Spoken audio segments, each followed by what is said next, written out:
Welcome to the Aussie Game Podcast, where we talk all things Australian football. Coming up on this episode, a key Socceroo could be on the move. Another one sees red, and one of our fringe Socceroos scores a double in League One. The Jets fly to the top of the A-League men's competition. Sydney is sky blue, well, for the men anyway, and Jaiden Kucharski rocks the Premiers. The Women's A-League is as tight as ever, as the top 8 are separated by just 6 points, goals flying in everywhere, and our Arsenal Matildas are on the cusp of being world champions. We pay tribute to a special person in Australian football, and we'll finish off with our team of the week. Big week, Mopper. I loved it. It was fantastic. And special tribute, obviously, to a very special person that's contributed so much to Australian football. And I think that's where we should start, as our respects and thoughts go out to the Vidošić family. Do you want to wrap what a great life and how much football he brought to so many people in the game? Yeah, I think you just need to look at the tributes paid. It was announced by his son, Dario, who no doubt would be very familiar to a lot of Australian football fans, currently coaching at Brighton and Hove Albion, their women's team over in England. And Rado, his father, was part of his coaching staff for a while there as well. But Dario announced that he had passed away at the age of 64 after a battle with cancer. And really, Rado is so synonymous with the A-Leagues, both in the men's competition and in the women's competition. And yeah, as I said, the tributes that flowed for him, and just about every person I heard that paid tribute just spoke about not just the talented manager that he was, but what a just beautiful and generous person. I even heard Phil Moss in the commentary last night for the Perth versus Auckland match say that when he was part of Ange Postecoglou's coaching staff at Brisbane Roar, and they of course came back and won that grand final, that one of his first things to do was to go over to Phil Moss and just say, "It's okay, mate, your time will come." And just in that moment of where I'm sure that most people would be over there celebrating, his first thought is to go and console the losing coaching staff, and yeah, it just shows what a great man he was. Oh, absolutely. And I think that special moment at the end in 2025-26 season where he did join Brighton Hove Albion women's team would have just been a really special touch and a really important moment for the family and for Dario especially. And I think those memories will long live. Yeah, I think you can take all the plaudits from what he's achieved in the career, and I know you've got a list there, but I think that special moment in that last year where he spent the last part of his life will live forever. And he's touched everyone in football in such a special way. And the credit is well-deserved on his career, on his life, and personally. Like you said, those small moments show really strong values, doesn't it? And the respect that he had for people and the game itself. So do you want to run through his fantastic list or resume of what he achieved in Australian football? Yeah, absolutely, mate. As I said, he was synonymous with both the men's and the women's competition, and we don't have many managers that kind of cross over like that. But particularly some of those messages come from the Melbourne City women, who he won the premiership and the championship with in the 2019-2020 season. From start, and also from Melissa Barbieri, two that come to mind just now. But championship and premiership double with the Melbourne City women. On the men's side, he also won the double. He was runners up in 2023 for the championship and won the premiership in the 2022-23 season with the men. Very successful as an assistant manager. That's probably where he achieved a lot of his plaudits throughout his career, but A-League Men's Championship winner with Brisbane Roar in 2011 and 2012, the Premiers in 2010-11 and 2013-14, and runners-up in 2011-2012, and then also part of the coaching staff when Melbourne Victory won the Australia Cup in 2015 as well. So, yeah, just look, he's just one of those ones that was just part of so many different parts of the game, and really, he was part of the A-League right from the start. And he's going to be sorely missed by the whole Australian football community. And I just want to echo what you said before then. Thoughts and prayers with the Vidošić family. It's obviously a very tough time they're going through at the moment. And I think you guys should know that what an incredible man Rado was to the Australian football community. Absolutely, mate. And well said. Absolute great tribute there. All right, mate, let's turn our attention to overseas. And the Australians started off early this week in the championship. And let's go to the team Derby overnight as well. Callum Elder provides a beautiful assist for Derby's first goal as they rout Bristol City 5-0.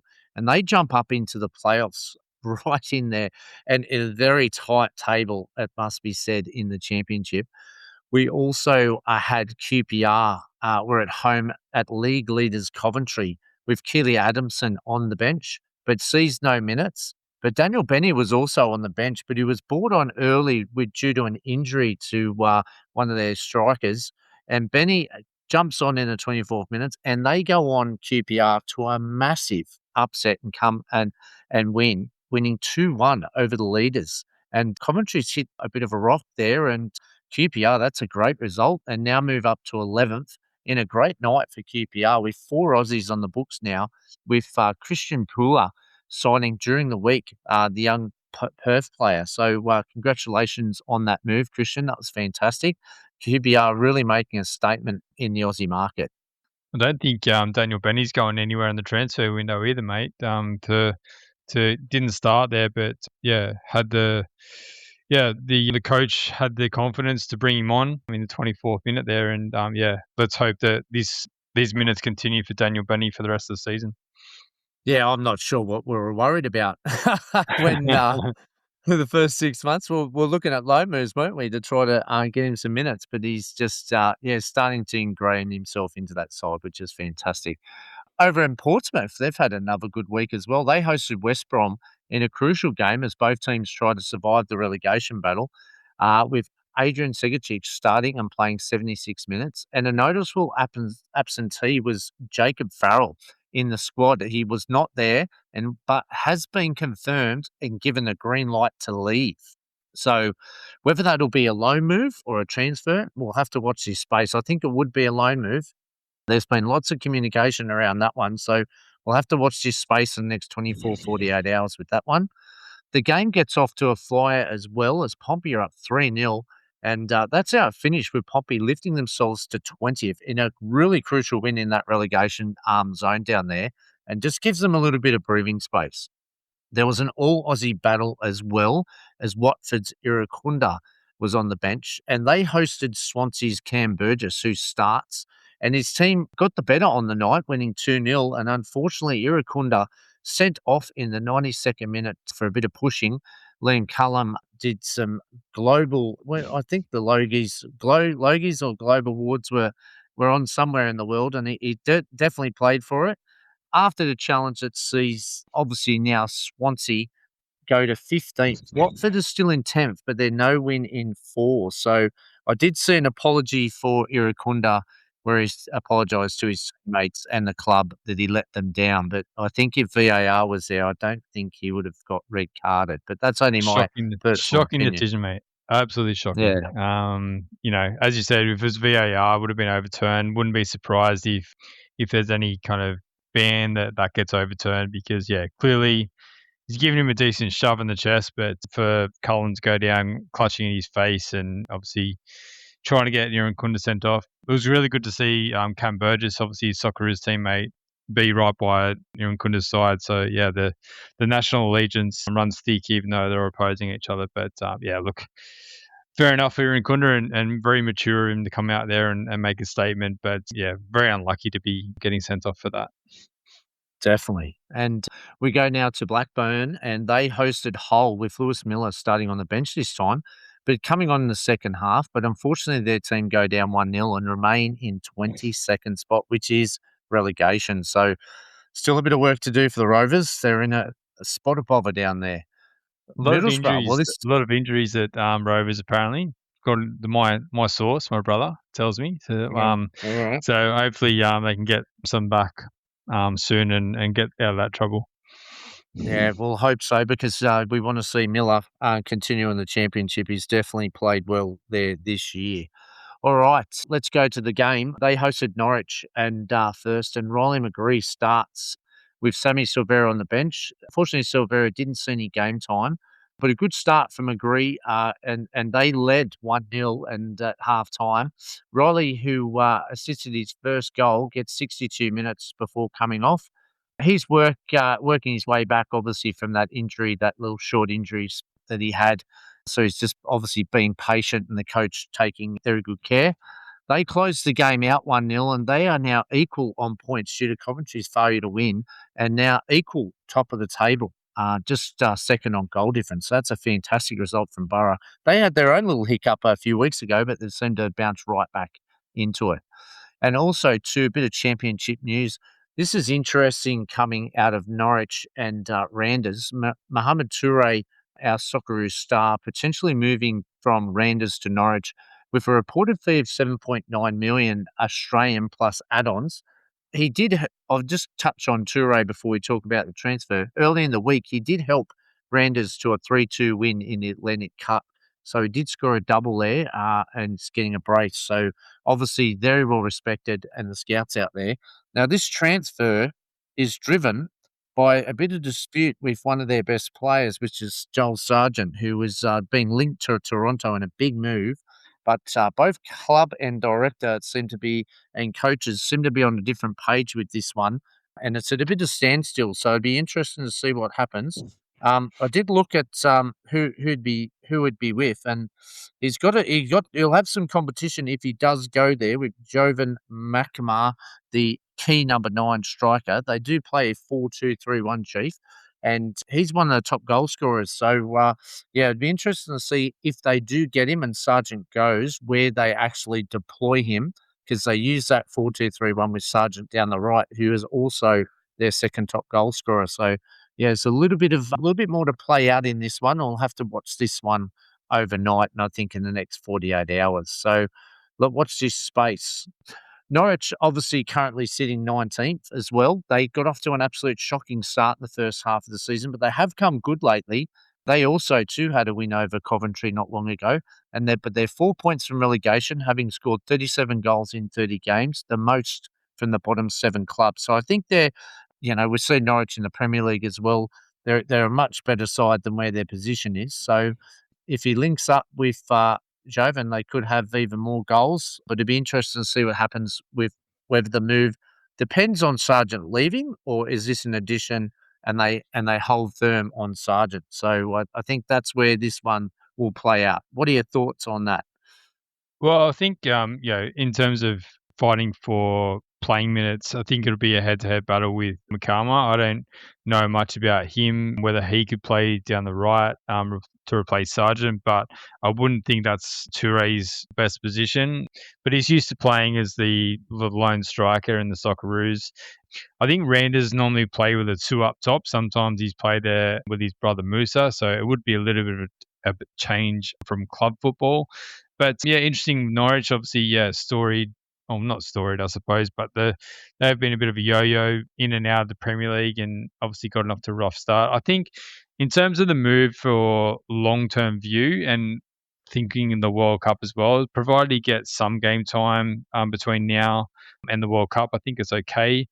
And I think probably the other thing is that as long as Norwich don't get relegated, I mean, they're probably too good to get relegated down there, but you just never know. But you'd hate to see that Toure getting that move and then having to fight his way out of League One, because Norwich unlikely to get into the playoffs this season, but if they can consolidate next season and then they can have a real big push, hopefully it's not too long before we see them in the Premier League. But we're probably getting a little bit ahead of ourselves. We thought the deal might be done by now, by the time we recorded, but obviously that Sargent situation's holding it up. Yeah, but do you reckon his body can handle the championship? That was one of the big questions from one of our viewers before when we discussed a potential transfer move. We thought it'd be better to stay at Randers until the World Cup, but if this goes through, Do you reckon his body can hold up in the championship at a young age? Jovan himself is only 21 too, so obviously Norwich building for the future there. I think he'll be okay. Like he's a big, strong lad, and I think a lot of his issues have been like soft tissue, like hamstrings and that kind of thing. So I think he can deal with the physicality of the championship. We've seen that in his time with the Socceroos and how strong he is up top. But yeah, I think it's probably more managing his body and whether that's, potentially if he does go and he's battling it out with Makama for minutes, maybe that's a good thing just to kind of continue that easing back from some of his other injuries and just managing his body may not be the worst thing. Yep. All right. Watch this space. We'll see whether it gets over the line or whether he stays with Randers. All right. Let's go to League One, and we had some good results here.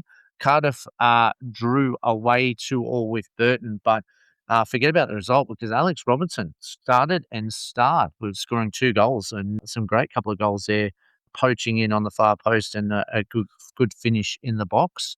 We also had midweek. They had another game against Barnley, and they thumped them 4-0 with Alex Robertson playing half a game.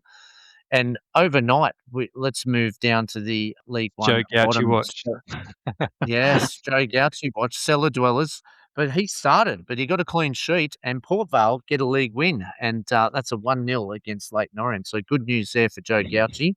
No luck for Wigan, though. They lost 1-0 at home with Rafael Borges Rodriguez coming on late.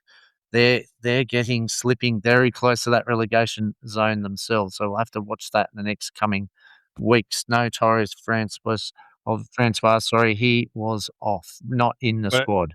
can I ask you a question, mate? And just give me a one-word response, or maybe a couple of words. So is it Joe Gauchi or Patrick Beach in this March squad? Gauchi. Okay. You said one word. I think Gauchi's just ahead of him in pecking order, but Beach's form is a lot better than Gauchi's only because of what's happened in the last 12 months. No, well, I'd love to hear the viewers' thoughts on that one. Maybe we'll drop that question at the end of the podcast. All right, mate. We'll just wrap up quickly with the Women's Championship Cup. We've got a very important game, Arsenal versus Corinthians at 5 a.m. tomorrow morning Eastern Standard Time. They cruised into the final due to a big, massive 6-0 win. So we're all excited. Catley, Cross were unused subs in that 6-0 win, but Ford got some game time in the second half. So it'll be interesting to see what the lineup will be in for this final. But a great opportunity for Arsenal to be world champions or Champions Cup winners for the women. Look like a pretty heavily rotated squad or lineup from what I saw of that lineup. Some of their superstars were rested. So, yeah, obviously they didn't feel they needed to put out their best, but no doubt they will for the final. And, we look forward to waking up tomorrow morning and hopefully that's another trophy for our Matildas at Arsenal. All right, mate, let's go to the Netherlands. Jordy Boss starts and gets 61 minutes, but he's finalled. No match for Real Betis, going down 2-1, and they go out of the Europa League. So, yeah, disappointing campaign for Feyenoord. They only won 2 of their 8 games in the Europa League and never really looked like getting into the top, 24 in the Europa League. So, yeah, not a good result. And they go up against PSV. I think that is tonight. Geez, they're well behind PSV. It must be like 15 points or something behind PSV. They've really dropped off this season. Yeah, look, it was a good stint, good learning experience. He had some good game time they were in the Champions League qualifiers, actually. They're trying to make the Champions League. So, yeah, they will be very disappointed. But they just couldn't get it together, could they? They had that big drop-off. And like you said, they're 14 points behind PSV. So even if they win on the backup, I know PSV had Champions League as well and got knocked out. They'd only make it 11. So I can't see PSV dropping that one. They've only lost once this year. So, look, if they can consolidate second, they'll be back in Europe. But I think a really good experience, Champions League qualifiers and Europa League for Jordy Boss. He missed some of that too, don't forget, with his injury. Yeah. So that's an important note for that one. Massive experience for Jordy Boss, as you said. But, just as a club, Yeah, they just haven't been at it in the Europa League, unfortunately. Staying in the Eredivisie, another big point for NAC Breda in their bid for survival, grabbing an 87th minute equaliser for a 2-2 draw with FC Twente. Max Ballard played 83 minutes in this one, the Energizer Bunny. Staying in the Netherlands, dropping down a division, Josh Nisbet, he scored 2 decisive goals in 2 games for Rado JC, who now sit third in the Dutch second division. Midweek, he scored in their 2-2 draw with VVV Venlo. And this weekend, he scored an 88th minute winner for a 2-1 victory over Almere City. Heavy deflection, Mopper, but he's going to take it, I'm sure. And some great scenes post-match with little Joshy Nisbet waving a massive flag and up on the shoulders of his teammates. So great scenes. Well, that's Things what you aren't love. going. Yeah, absolutely. Things aren't going as well for Kampupion's ADO Den Haag, though. Despite still being top of the league, they're in a poor run of form without a win in 5. Kampupion played 58 minutes in a 0-0 draw during the week, and he got 18 minutes off the bench in a 4-1 loss over the weekend to one of the youth sides, one of the bigger clubs. But yeah, geez, they're on a bad run of form. Lucky they had that huge buffer because they came flying out of the blocks at the start of the season. Yeah, they just can't get it together. I don't think they've won in 5 games. I don't know what's going on in that little short stint. But yeah, it's like you said, they're lucky. They'll probably lose top spot now. Second place got a couple of games on them. So, it'd be interesting to watch, Josh Nisbet's side on a bit of form. But I'm sure they'll get it back together. They're too good of a side. They absolutely dominated this league all year, apart from this last month. So let's hopefully it's just a little setback and they'll get back into it. A good point too with NAC Breda. They're out of relegation, only on goal difference, but they've just got out of it. So hopefully they can just keep building going forward on that one. Yep, let's go over to Spain, mate. In the Liga, Matty Ryan continues to tick off the big boys. Massive clash against Atletico Madrid, and the Socceroos came up big, making 4 saves with a 0-0 result. We know every single point is so important for Levante to try and stay in the league. But Matty Ryan, obviously in some good touch, which is fantastic. Let's go over to Scotland, mate. Plenty of drama as always over there.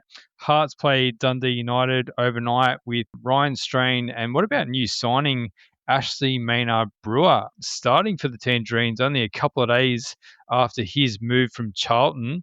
It was a tough day for Dundee United though, with 2 players sent off, but Maynard Brewer made 8 saves despite his team going down 3-0. Zach Sapsford got 45 minutes off the bench. The win sees Hearts go 7 points clear before Rangers play tonight. Last weekend, Hearts drew 2-2 with Celtic just to keep them at arm's length as well. So a couple of questions for you, Moppo. What about the move for Ashley Maynard Brewer? And how do you see Hearts ticking along at the moment, even though our 2 Aussies there are out injured at the moment? Oh, look, what an important result. I was a bit worried when they've had so many injuries the last few weeks, but they seem to have managed it. And again, Celtic and Rangers will be coming back from Europe. Obviously, Rangers got kicked out during the week of Europa League, but Celtic got through, which means they've got a clash with Stuttgart in February, and it's going to be a 2-legged playoff, obviously, with that tiered system that they've got in Champions League and Europa League. And I looked at their draw around when they play Stuttgart. They've got Rangers just after the second leg as well. So they've got a real tough period there, Celtic. And Rangers obviously play Hibs away tonight. Now, they lost their best player, their striker. I think John Bowie, I think his name is, going over to Italy with Hellas. But they did pick up Tottenham's striker, the young player, what's his name? Dane Scarlett, was it? Yes, Dane Scarlett. Yes, thank you for that scoop.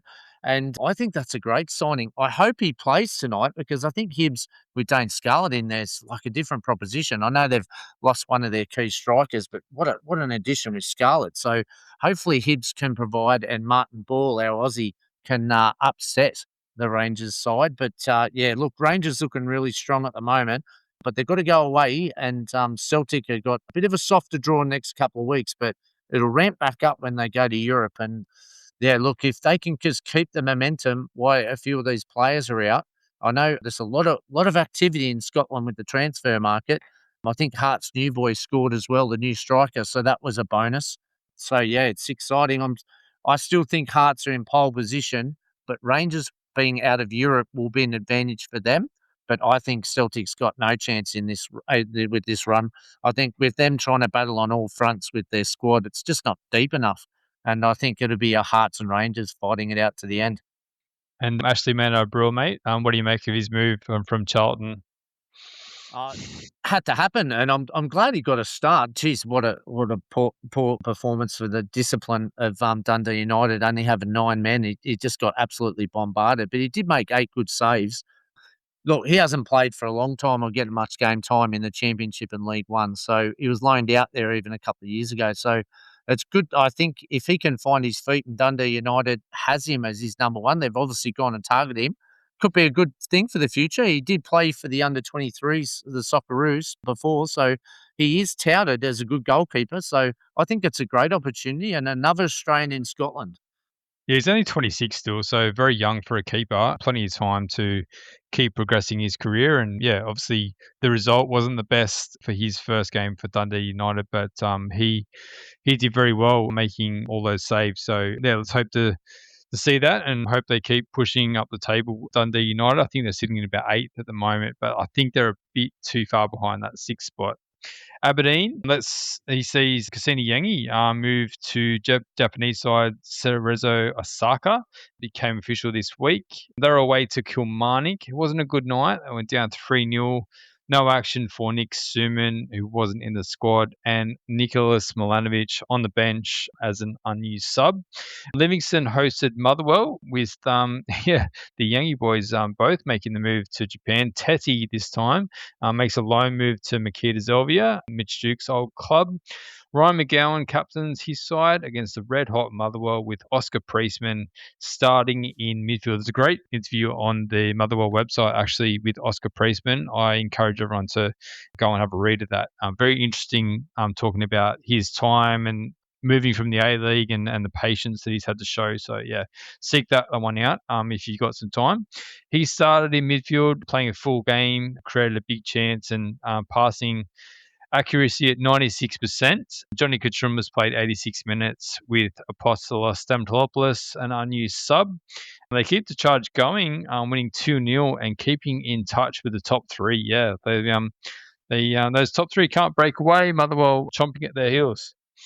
Yeah, look, let's hope it continues and they can, obviously they're probably too far away from Hearts, but I definitely think if they can keep the momentum, they're definitely going to cause the top 3 some trouble, especially when they split Scotland into that top 6, which isn't too far away. So, yeah, exciting times. As we said before, it's all happening in Scotland, isn't it? And we've got a lot of Aussies in action and a lot of Aussies at both ends of the table. But it is becoming a destination, and it's just great to see Oscar Priestman continue to get plenty of game time over there for Motherwell, and they are in red-hot form, as you said.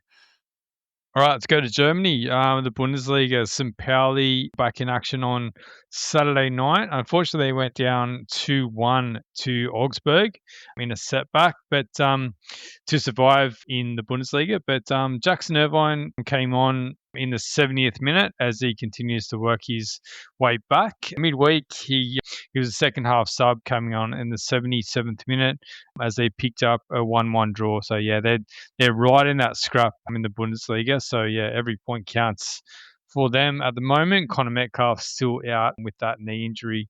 Winona Heatley, she kept a clean sheet in Roma's 3-0 win over their rivals Lazio in the Coppa Italia, and they'll now face Inter in the semi-finals. So yeah, some potential silverware on the line for Winnie Heatley.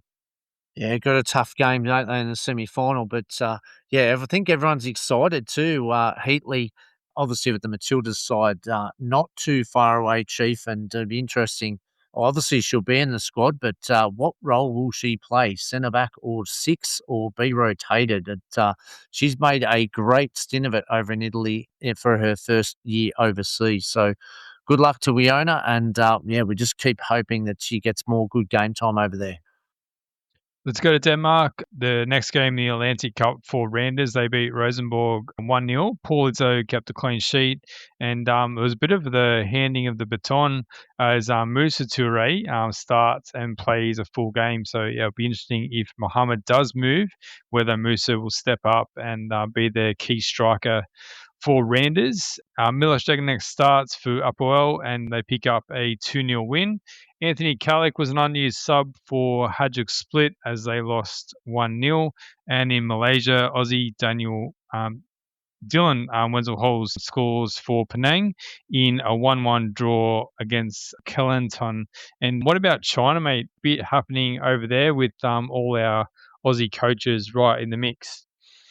Yeah, so reported obviously by Football 360 during the week, Kevin Muscat, Ross Aloisi, and Nick Montgomery will have to begin the Chinese Super League season on the back foot after their clubs copped points deductions following a stunning crackdown on historical and systematic match fixing in China in a nationwide anti-corruption agenda. Of the Australian coaches, only John Aloisi from Chengdu will be avoiding the sanction, the only club in the top six from last season that will not start on minus points. While Kevin Muscat will begin his championship defence with Shanghai Port, who are eyeing a three-peat on -5. Ross Aloisi's Zheng Chang and Nick Montgomery's Beijing Guan will start on -5 points as well alongside Port. So news from China, Chief. What are your thoughts on that corruption? Obviously, it's been driven by the government to clean it up. It's not a really good look for the game, but China's taken some serious action over there. Plenty of fines, potential jail terms, and a lot going on, and the Aussie coaches are right in the middle of it. It'll be a very interesting league if they can attract players, considering this is happening in the background, and this is where the clubs will start. Yeah, it's I think China's been dealing with some difficult times for quite a while there, and obviously this has all just come to a head with these penalties that they've put out. I think, like in terms of the competition, you look at that, and yeah, John Aloisi's Cheng Di Rong Cheng, who were right in the mix for the title right up until the end. They're going to have a big advantage going in to the start of the season. I know it's only 5 points and it's a long season, but yeah, pressure straight away on those other managers. And it's an interesting time. I suppose when we talk about potential options for these managers, I think with Aloisi, both John and Ross and Nick Montgomery, it's their first, kind of go at an overseas club. I know that Montgomery's had some time as well, but it's a big opportunity for them. So despite what's going on, I think that they would stick it out. But for Kevin Muscat, I really wonder if this might be the straw that breaks the camel's back and forces him to look a bit more seriously at his options overseas. You know, obviously he's got the opportunity to do a three-peat with Shanghai Port, but is that enough? And yeah, will this penalty just tip him over the edge? What do you think? I strongly agree with you. I think it's time to go. I don't think he needs this. I think whether it's a three-peat, I'm sure Shanghai will be fine without him. The window will open up in probably after the World Cup, though. That's the only concern. So, and they're going to be in Champions League, obviously, as well by winning the title. So, look, I think it's time to go for Muscat anyway. I'm pretty sure that most Australian fans would like to see him now test himself, but he has stayed loyal. But we have seen him Rangers test the waters, and whatever happened in that last minute breakdown, it's clear Muscat's intention is to go to the next step. So I think watch this space, but it's a difficult window, isn't it? Because they're going to be coming back, and then then the World Cup's going to be there, and then the seasons don't align, and that's the problem that he'll find if he continues on.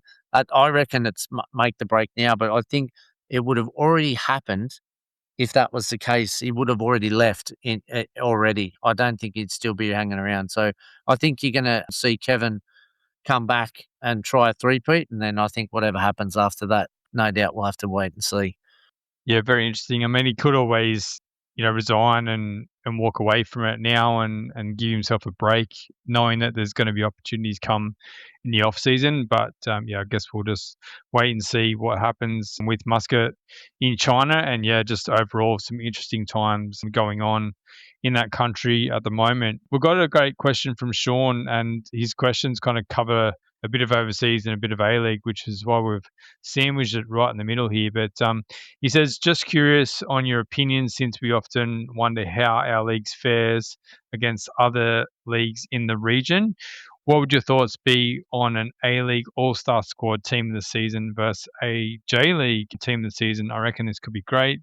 Plus, with all the transfers to the MLS, I'm desperate for some friendlies against US sides. Thanks for the question, Sean. What do you think, Mopper? I think it's a great idea and great innovation. The only challenge is our seasons don't align, and we'd have to change our seasons. I think if you look at J League, they've just gone to go to Europe. Is that correct? Their Yeah, seasons now they'll align with us now. So it'll be roughly August to May or September to May or something like that. Okay, well, that's perfect then for the J League. I'm surprised this hasn't happened already, to be honest. I think the A League clubs have been committed to trying to get the bigger European and UK Premier League teams out here. So, but I still think there's room to move around this space in this area. So, I think the Australian public would love it. There's enough market. You've seen when J League players have come over that are high profile, the amount of fans that come out for it. So I think financially it just makes common sense. And it'd be great to see that. I think we've had that rivalry with New Zealand, but I think an Asian rivalry is with Japan has always been strong. So I think from an all-star, both Australia and Japan will be a fantastic spectacle and will be very heavily supported. And I think Sean should jump on with Steve and get on his notebook and get that on the A-League priority list, because I think it's a fantastic opportunity. I'm just not sure maybe about a the two-leg USA. tie, mate. Two-leg tie. Yep. Do one Yeah. here, one over there.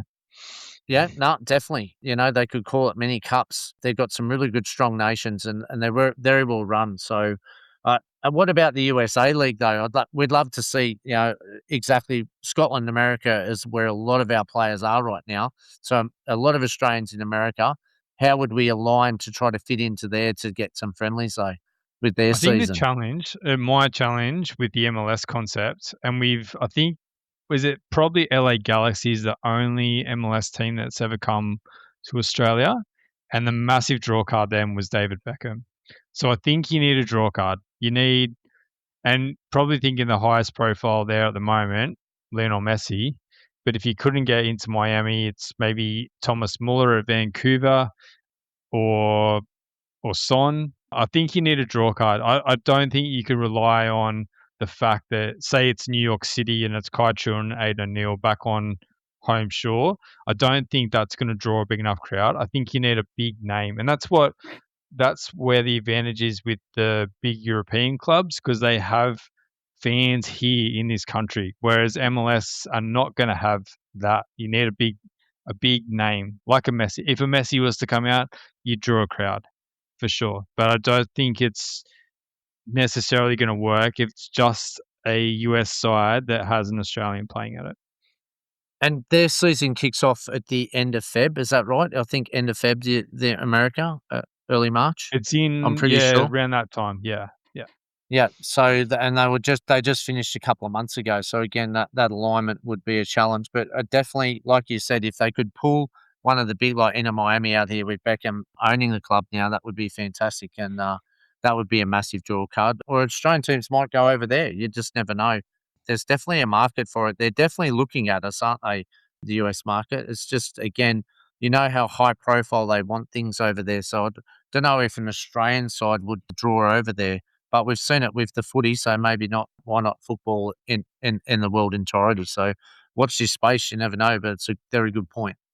Yeah. Thanks, Sean, for the question. Yeah, good to chat those things through. All right, mate. Let's go to the very exciting A-League men's competition. It's weird to not start with the Sydney Derby, mate, but I just can't not start with the box office Jets. They're top of the league. How good? I know. It's brilliant, isn't it? Hung Cup champions. And we were all wondering how they'd start the season and whether they could match the heights that they did in that cup. We've seen a lot of potential in youth, and it took them a while, didn't it? It took them a while, but now the momentum's there, and they've worked it out. They've got the right balance, and that's not without saying that they've had some very big setbacks, haven't they, with some key injuries. So to be top of the table, I think taking into account those key injuries, it's just unbelievable and great to see the crowd getting behind them. So hopefully that just keeps building momentum because they are box office. We talked about, the best seats in the house now, aren't they? Because they're playing the most attractive brand of football. Yeah, and huge credit has to go to Mark Milligan for the tweaks that he has made since the start of the season. And as you said, he's dealt with some injuries. He's made some tweaks, even like Burgess going back and sitting in that 6 with Kostas Grozos not there anymore. And like dealing with Alex Badalado being injured. Yeah, they're very exciting to watch. But credit to Mark Milligan for what he's doing with this young group. All right, let's go through the match, mate, because they've, with a 4-1 win over Brisbane Roar, their 5th straight win, a record for the A-League era in front of 12,162 fans at McDonald Jones Stadium. There's the biggest crowd since the 2018 Grand Final. Great to see the Novocastrians get behind this team. The Jets started really brightly, won an early penalty when Will Dobson got the ball to Clayton Taylor, aided by a deflection, and he was bundled over by Dean Buzanis. Lockie Rose converted the penalty to go equal top of the Golden Boot standings and launch himself into the Jets fans.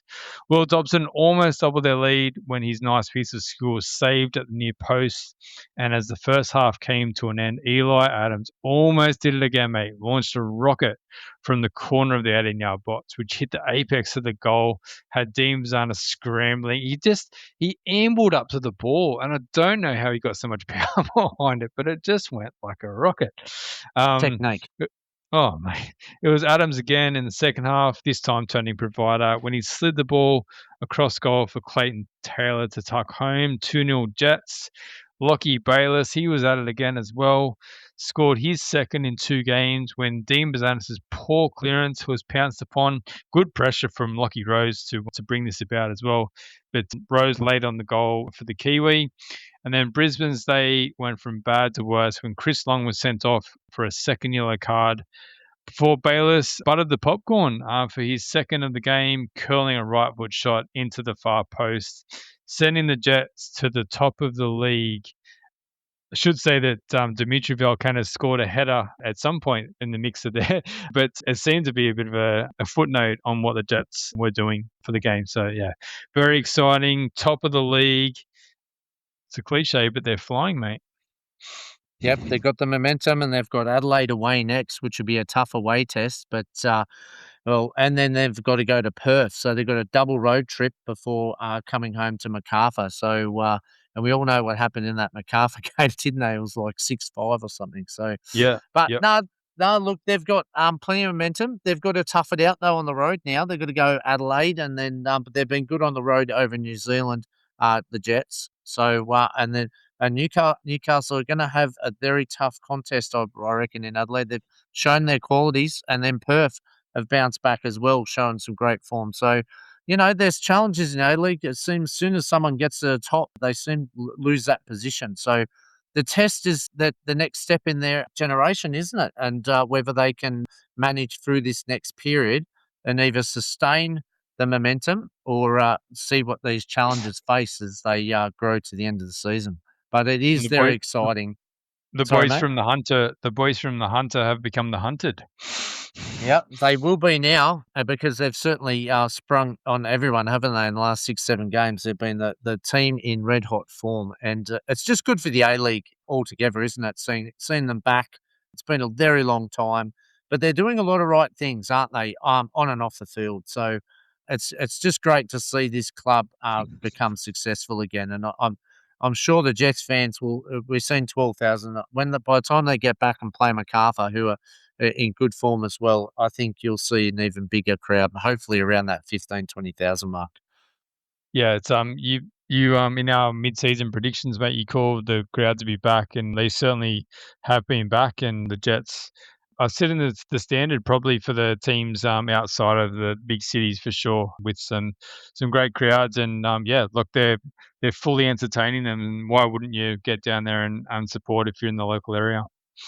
That's it. All right. Well, we better turn our attention to the next big derby game, and that was Sydney FC, and they claimed the bragging rights in the Sydney derby, beating the Wanderers 4-1. After being thumped by Melbourne Victory 4-0 and 4-0 in the Big Blue, Sydney FC had a point to prove, didn't they? And they went down after 42 seconds in a test of their character, really, wasn't it? And it was that man again in the derby. Ryan Fraser stepped up after his late goal winner last week against Perth. He cut inside, and Sydney FC couldn't close down the space. They got opened up a little bit, but they didn't squeeze it all, and he just cut inside and curled his right foot shot into the far post. It was a beautiful finish, just showing his qualities there, and further endearing himself to the Wanderers fans as being an absolute star after scoring that winner, like I said last week. Sydney FC, though, hit back through in the 10th minute when 16-year-old, yes, 16, didn't this young fella get the crowd going? Akon, he dissected the Wanderers' defence and found an on-crushing Victor Campuzzo, who squeezed his shot under Lawrence Thomas. Lawrence Thomas is going to be very disappointed with that effort, but that pass was just memorising. Hey, finding that space and finding that run. The vision from the 16-year-old was something special. Oh, absolutely, mate. And it was his first of 3 assists on the night. And geez, what confidence as a 16-year-old to go into that type of atmosphere. Yes, it was your predominantly home crowd, but it's big pressure on him, and walked around with a smile on his face for the majority of the night. And geez, like if this is what he can do at 16, I can't wait to see what he's proving going forward. And he had to learn quickly, didn't he? Because he was probably the one that needed to get closer to Fraser, wasn't it? Ryan Grant was one-on-one, and I think he learnt that lesson, didn't he? He knew straight away what he had to do for the rest of the night, but it didn't deflect away from his opportunities transitioning the other way too. So I thought that was a really important learning and great show of resilience there for him. That goal sparked Sydney FC. Con came across from the Wanderers in the off season too, so yeah, he's come across the divide. Wow, I didn't know that. Wow, that's gotta hurt. You don't. Oh, that there's always, we've seen many players go both ways, haven't we? But it always hurts when the other one punishes you like that. Like you said, 3 assists. All right, that goal sparked Sydney FC in action, but there were no more goals in the first half as we went in 1-1. And then Sydney FC just come out of the blocks in the second half. They started quickly in the first half when Marcel Tisserand poked home after a scramble in the 6-yard box. This was poorly defended by Western Sydney, and they got punished for it. When they look at that in the highlight reel, when Gary Ann Van Egmont comes out, they'll be very filthy with the way they defended. But from there on in, it was Thiago Quintal show, and we've seen a lot of him in the under-20s in the squad, but he didn't get too much game time. But we've seen the talent, and he showed his talent as he added a third when his shot copped a double deflection, which flew past Lawrence Thomas. These last couple of goals, these deflections really shot the heart through the Wanderers. And the 19-year-old then sealed the game with another deflected shot. And the Sydney FC man, who joined the club at 11, what a moment that would have been, soaked it up in front of a massive, listen to this, Chief, 33,265 fans as Sydney FC up to second. And Wanderers, well, they were second last, but guess what, Chief? They're now last. So what do you think of the Sydney derby? It produces again, and the tie is set. It's 1-1. Yeah, obviously plenty of talk during the week, mostly from the Wanderers side in terms of the energy and what they were going to bring. But it really was Sydney FC that after that goal from Ryan Fraser, who Garby was saying was so angry at his teammates, and I don't think that's a good sign for one of your new players to be like that so early on in your time with the club. So hopefully Yeah, that's turned around by Gary Van Egmond. But yeah, it really was Sydney FC that won the battle there last night. And yeah, like they got in Pandazopoulos's face plenty of times. And yeah, there were a few little, I don't know, silly scuffles at the end. But I think Sydney FC just wanted to show that they were up at the fight. But look, massive crowd. And this is the types of crowds that we want to get back to, particularly for the derbies. Massive crowds. So credit to everyone who got out there. Sounded like an amazing atmosphere coming through the TV. And yeah, it was a great spectacle. Probably, I think like it was funny. Sydney FC's probably all of their goals were a bit ugly, but doesn't matter, Yeah, does I it? Like agree. Yeah. No. they got the ball in the back of the net, and we know that's been a huge issue for the Wanderers all season. They started. Borello up front last night didn't particularly work. Ibusuki came off the bench. Alu Kual again out of the matchday squad. So they're still trying to find that right mix. Barbarouses was pretty ineffective in the first half, and he was subbed off at half time. Yeah, it's just not working for the Wanderers. I thought they would have got a bit of a bounce after their victory over Perth, but obviously it happened early, but they couldn't go on with it. Oh, look, I've seen the difference in the tactics, isn't it? He wants to play that 4-3-3 with those three players, but Ryan Fraser was definitely hooked out to the left. Barbaros is definitely out to the right, and Barillo is receiving the ball like a false nine, wasn't he? But what happened with their midfield, because it was completely different to Sadic, because Sadic obviously had that fourth midfield in there, and they were very slow in transition. And Gary Van Egmont's really stepped it up once very fast in transition, which looks good. But defensively, didn't they look poor defensive transition? They were so open, Western Sydney, and they opened up so much space for Sydney FC to play in. Probably what Sydney FC would love to play against. So I think tactically, he just got it wrong. And like you said, they just still haven't found that right formation and balance between attack and defence, because Sturgis obviously was a little bit more slow ball movement, but a little bit more steady, weren't they? They were competitive in every game, but just couldn't finish it off. But then Gary Van Egmont's up the ante and wants Borello to receive the ball a lot higher, which is no doubt a good move, but he's going to have to figure out that defensive transition, because Fraser wasn't getting back, Barbarouses wasn't getting back. Those holes were in the passing lanes. And guess what? Sydney FC with their passes, Quintel and Ocon, picked them out. And the young fella that you talked about, Ocol, was just lapping it up, weren't they? And they were just putting those balls in behind, and they were too slow to transition, and it cost them big time. But you said some ugly goals, but a goal's a goal, and they're going to have to lick their wounds, the Wanderers. They talked it up, but they didn't back it up. And they're last, and they've still got a lot of work to do. Yeah, for sure. Just a note on Thiago Quintal as well. Just was so impressed watching him last night, and I hope that he's going to get a lot more starts in this Sydney FC side. When you watch him, he doesn't look like he moves all that quickly. He looks almost like awkward with the way he moves, but it's those subtle changes of speed, I think, that make him so tricky to defend. And as you said, we didn't see much of him in those under 20 teams, but hopefully this is his opportunity to kick on now and play a big part in this Sydney FC team. Yeah, absolutely. I think it's very interesting. Sydney FC. I guess it's that they've come into the A League, haven't they? Now, where it's just all over the place, and they haven't found their right balance. But I think that'll give them a hell of a lot of confidence. And seeing Quintel's development is, like Ocon as well. Tale's trusted in these youngsters, and he's had to with the injuries that he's had, and they've stepped up. All of them have stepped up, and just probably like Newcastle, wasn't it, with their youngsters? They just had to find that week in, week out form. And I think once they get that, they're still going to be right up there at the end of the season. Yeah, Corey Holman really good last night as well. Obviously, he's Yes. in for Reece Yuli, but making a big challenge for Reece Yuli to get his spot back too. Yeah, definitely. They all played good, didn't they? Holman really stepped up. But Ocon, again, like I said, was made some good passes. He missed a few too, but Holman seemed to be the glue, wasn't it? And that ball movement that he provided, that transition from the 6 to 8 was just fantastic. Yep.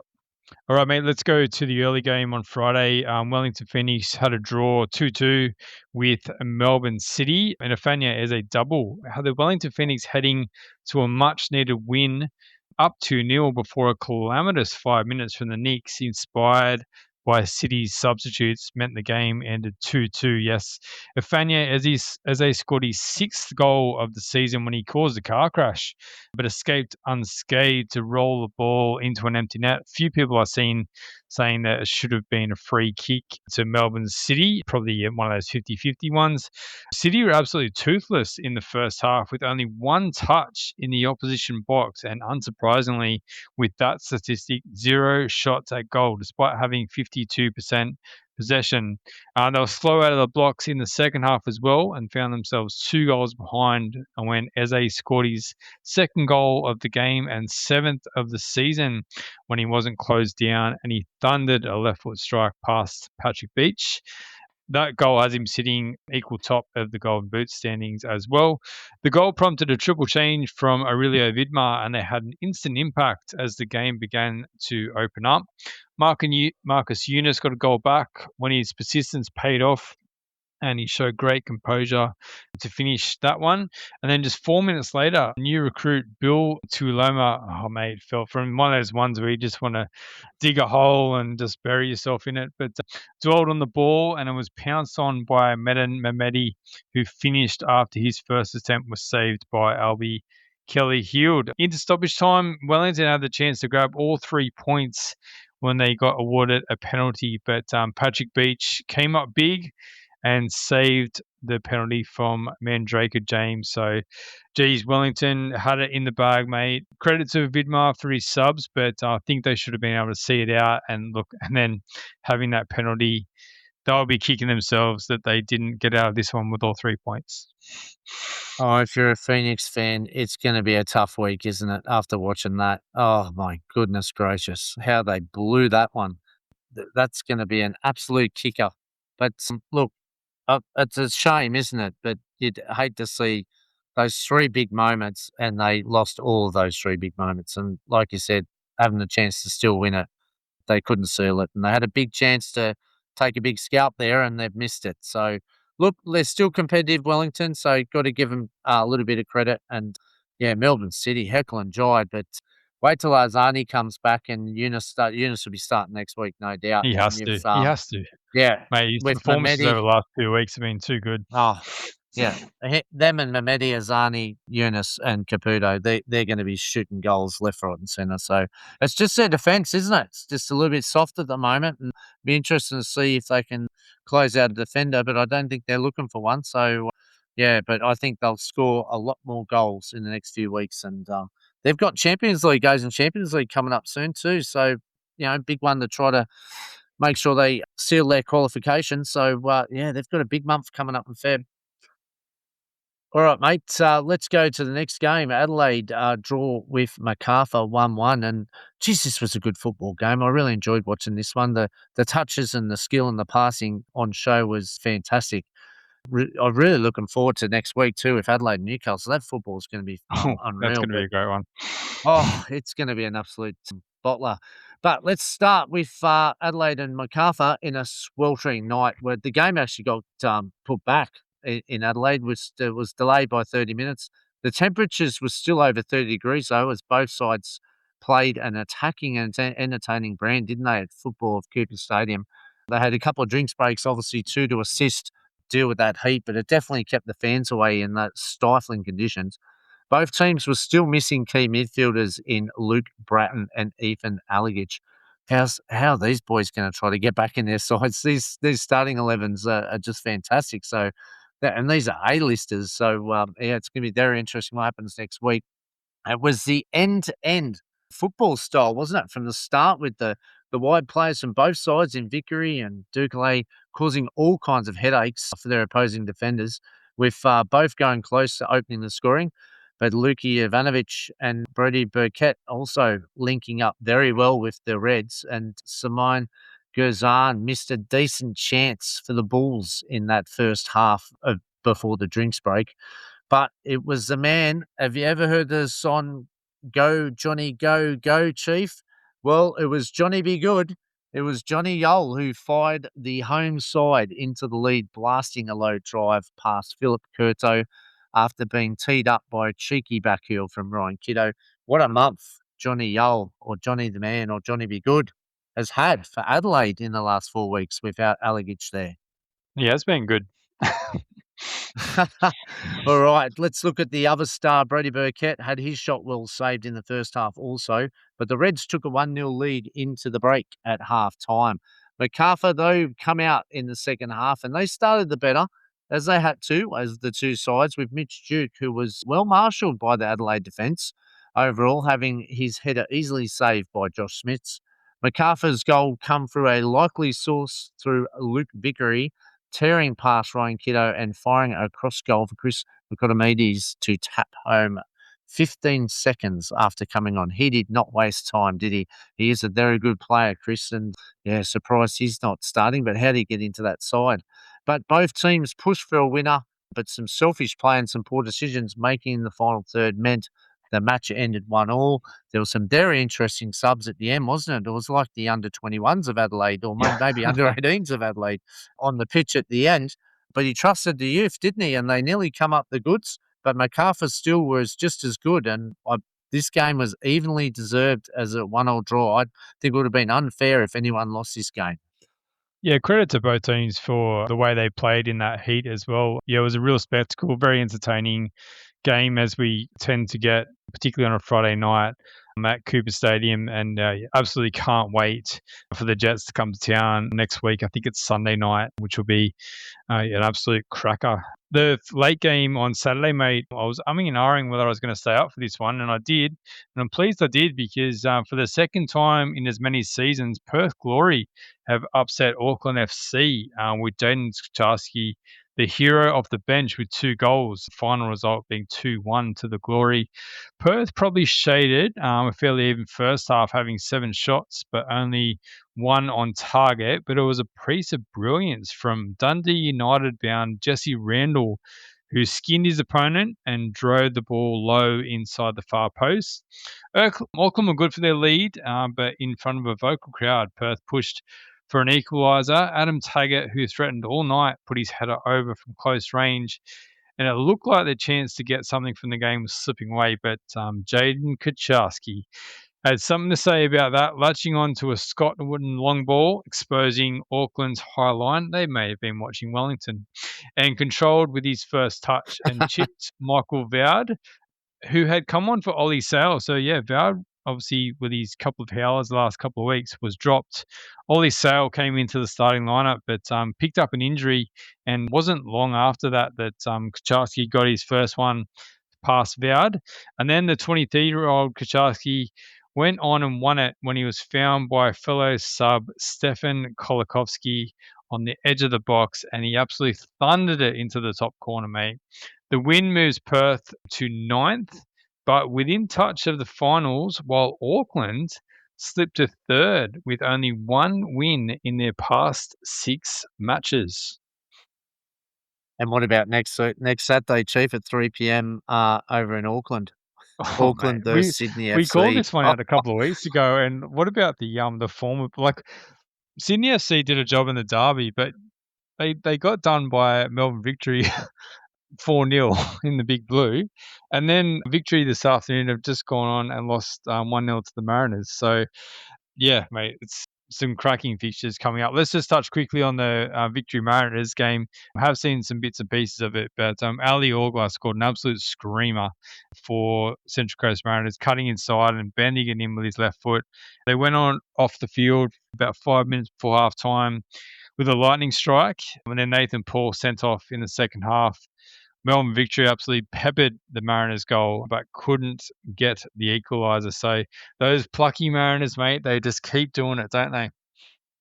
Oh, every week we say, what about the resilience? Well, what about the resilience this week?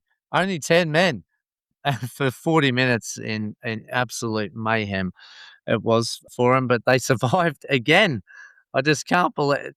This just astonishes me, this club, and geez, you'd be proud if you're a Mariners fan. What a win. What a 3 points. For awesome league, Chief. That's what this league's turning out to be this year. It is fantastic. We talked about, yes, you're right, get the crowds back. Well, you cannot put any better entertainment from what the clubs are providing, and hats off to everyone because they're all playing the part, aren't they? And no one can get away at the top. and no one can get away at the bottom. And it's just absolutely skirmished in there for a fantastic run home, isn't it? And anything can happen. I don't even know what's going to happen next week because, look at the fixture list. Friday night, Wellington at home to Melbourne Victory. Who would know what would happen there after Melbourne Victory's God knows what performance they're going to turn out. And Wellington, well, geez, they'd be furious after that last performance. Macarthur are red hot. They're looking sharp. They're at home to Perth Glory, but Perth Glory has shown some great form.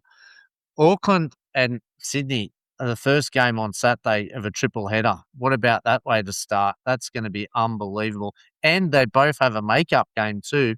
Does Sydney FC had to postpone? Brisbane, the Central Coast. This is intriguing, isn't it? Like Brisbane, bit out of form at the moment. They've dropped down a little bit. They're sliding, They're yeah. sliding. I think Central Coast. they've only won 1 in 6 now. Yeah. And Central Coast are building nicely, isn't it? It's good to see their depth on their bench getting better and better with those key signings and Picked great up investment. a couple more signings during the week too. So, yeah, they're building. Yeah, so that's going to be a very competitive game. And then Western Sydney Wanderers, there's Melbourne City. That's another one.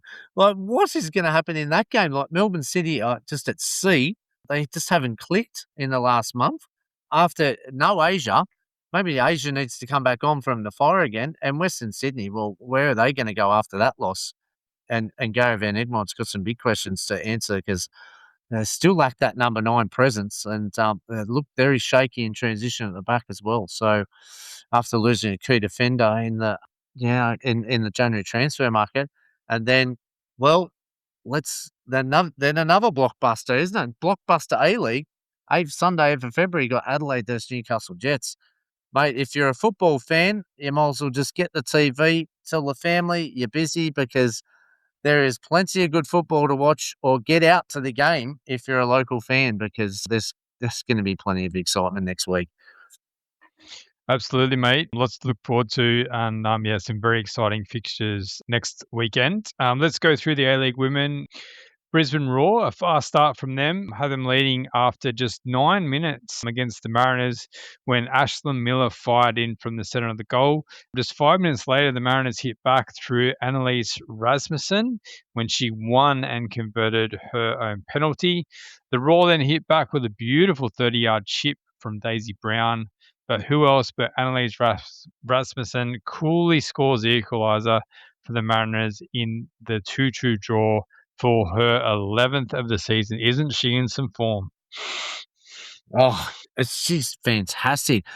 I almost think the Matildas squad's just come a little bit early for her, but I think she's going to be on the cusp in the next couple of years. She's shown some great form, and I know her contract's ending at the end of this season, and I think Central Coast Mariners are going to have a hard job trying to hold on to her because I got no doubt she is destined for professionalism over in Europe somewhere, Chief. Yeah, I totally agree. And yeah, she's in great touch. And yeah, if not the Asian Cup, World Cup for the Matildas next year, and she might be a smoky for that one. Sydney FC got off to a dream start in the derby when Riley Tanner finished a nice team move before the Wanderers' goals through a long-range strike from Amy Chisari and a couple of ones in the 6-yard box from Alyssa Ngsard and Yong Kong. The Sky Blues got one back through Amber Luchtmeyer, but a late double save from Shamarin Kamis meant the Wanderers got 3-2 win. So, yeah, the men got over the line for Sydney FC and the women got the job done for the Wanderers. So, yeah, honours split on the night in the Sydney derby. Yeah, and 2 from 2 from Western Sydney Wanderers. So it's just great to see them bounce back in the games because obviously they were having a terrible season, but beat Central Coast last week and now beat Sydney. So beat the New South Wales sides and hopefully they're on their way up. And yeah, like to see all teams in there. And like you said about the closeness of the competition, it's no different to the NJ League. Absolutely, mate. Adelaide United, they scored a 2-1 win over the Premiers Melbourne City in an upset. Adelaide striker Fiona Warts opened the scoring from close range and defender Ella Tonkin doubled their lead with a header from a corner. City managed to get one back through Letitia McKenna, but couldn't quite find the decisive equaliser. So, yeah, City hitting a bit of a blip, but Adelaide United doing well in that one. What about the game today, mate? Canberra United came from a goal down to beat Melbourne Victory 3-1. Victory took the lead through Kennedy White despite being a player down after Claudia Bunge was sent off. But Canberra hit back through goals in the second half from Sasha Grove, Mary Stanich-Floody, and Tegan Bertolicio, sister of Joel Bertolicio, of course, on the books for the Newcastle Jets men's team. The win moved them into second temporarily, but they were quickly overtaken by the Wellington Phoenix, who did an absolute job on the Newcastle Jets this afternoon, winning 5-1. They're up 4-0 after just 24 minutes, mate. And they've unearthed an absolute superstar in Pia Vlock, and New Zealand's jumped on her pretty quick too, because this girl is an absolute superstar in the making. Watch out for that name. Only 17 scores a hat-trick. Absolutely superstar. And she's got a very bright future. What about, like we said last week and the week before, Wellington copping some horrendous injuries, and they've just kept getting better and unearthing more talent. Bev Priestman's making a massive push there at that side. And I can't believe Melbourne City lost, but it's just, again, it's like the A-League, isn't it? The girls as well. The Ninja A-League's just as exciting, isn't it? And there's some great players there. I note Sasha Grove, she's another superstar on the rise, isn't she? She'll be on the cusp of Matildas the next couple of years, mark my words. She might sneak in, mate. You never know. That right back spot behind Carpenter, I don't know. Yeah, well, I tell you what, she wouldn't go astray there. I'll tell you, she is really strong. And yeah, we've got some injuries there in that space, don't we? But yeah, Sasha Grove, what a fantastic player she is. So, oh, wow, there's some exciting girls playing in this Ninja A-League. And yeah, get out and watch the games, because this competition's just as enlightening as the men's A-League. They're both competitions, just fantastic. Credit to the girls and the boys. They're doing unreal. Absolutely, mate. All right, let's go to our team of the week. Some very tough calls that we've had to make in this team of the week. Matty Ryan is going to go in goals for his performances for Levante. That lady we were just speaking of before, Sasha Grove, she's going to play at right back.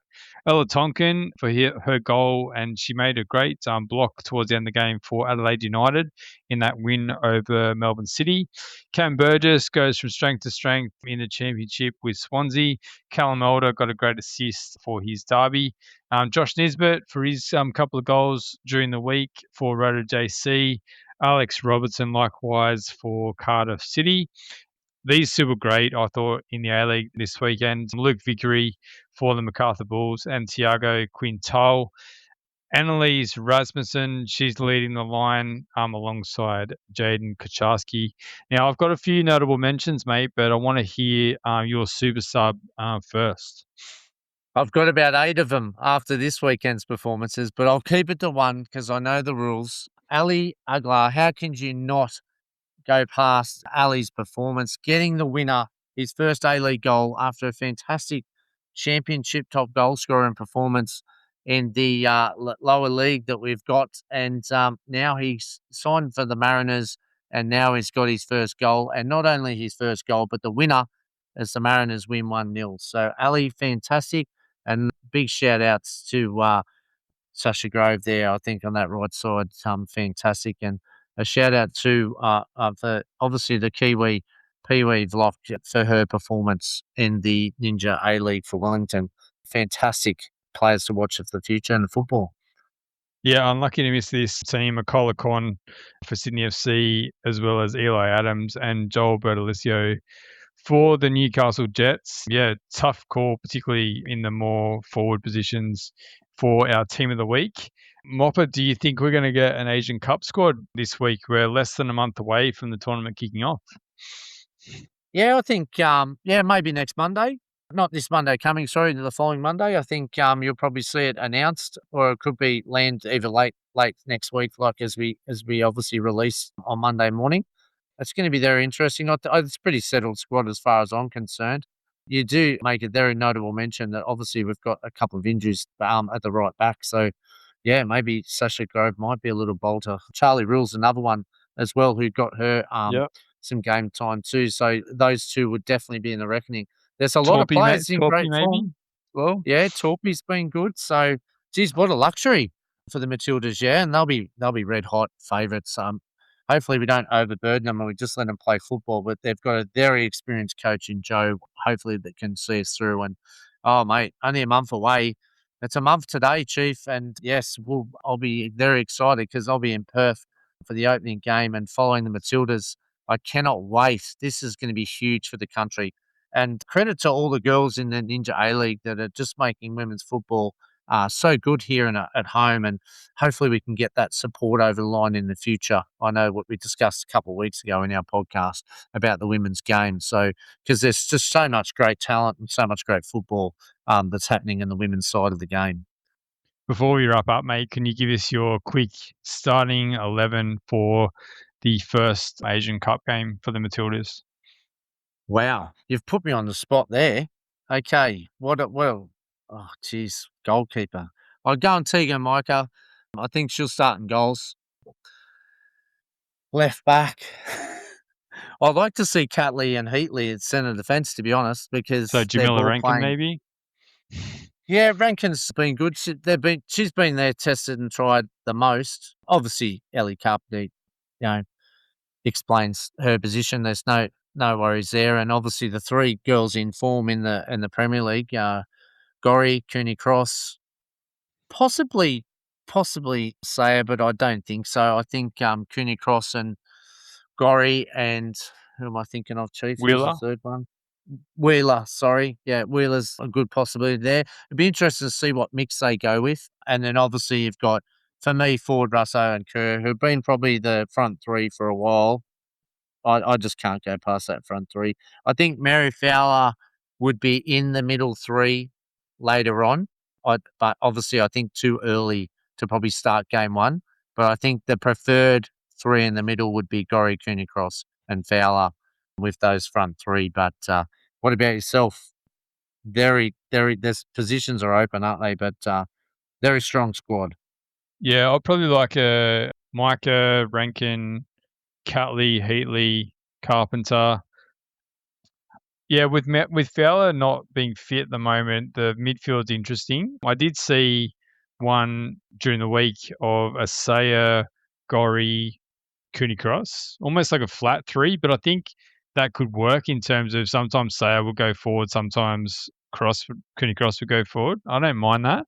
And I think, yeah, the front three is going to be Ford, Kerr and Razzo, I would say. But there's plenty of competition, I would say, for those spots up top as well. I wouldn't be surprised too later in as you get into the competition as Fowler gets in the game. We've seen Marona Heatley deployed at 6, and Roma has obviously been versatile with her in that 6 and centre back as well. And so is Australia, the Matildas. So I wouldn't be surprised if she could even hold with Gorry when we get to the top. Japan or probably Korea Republic, I'd say, would probably be that could be an option later on in the tournament. So I wouldn't be surprised because Claire Hunt has improved her ball playing, but I think Heatley's probably a better passer of the ball. But yeah, it'd be interesting what Joe does with that. They're probably the only question marks, aren't they? Fowler's fitness and how he plays that centre back and 6, because I think the rest speak for themselves. And the big question mark overall will be whether Catley plays centre back or left. But I just can't see why he'd play a left back now. It's just, she's entrenched with Arsenal in the centre back, and I think we're going to utilise that ball movement like we've seen in the last friendlies. And you've seen it from centre back when going to 6 to 8. It just looks so much better, doesn't it? So yeah, it's exciting. This Matildas is really going to rock this country, and yeah, can't wait. Yeah, exciting, mate. As I said, less than a month before the tournament kicks off, and it's going to be very exciting to see what that squad looks like. I think a lot of them we're going to expect, but the fringe players could be very interesting. All right, mate, we've gone pretty long tonight, but there was plenty to get through. So thanks everyone for listening. Thanks for your time, Hopper. Thank you. And everyone have a great week, and look forward to listening to some more questions. And thank you, Sean, for that one. That was a cracker. I think it's a great idea. So thank you very much for that. We'll plan to do a pod midweek. So hopefully we catch you all then. In the meantime, enjoy your football. All the best.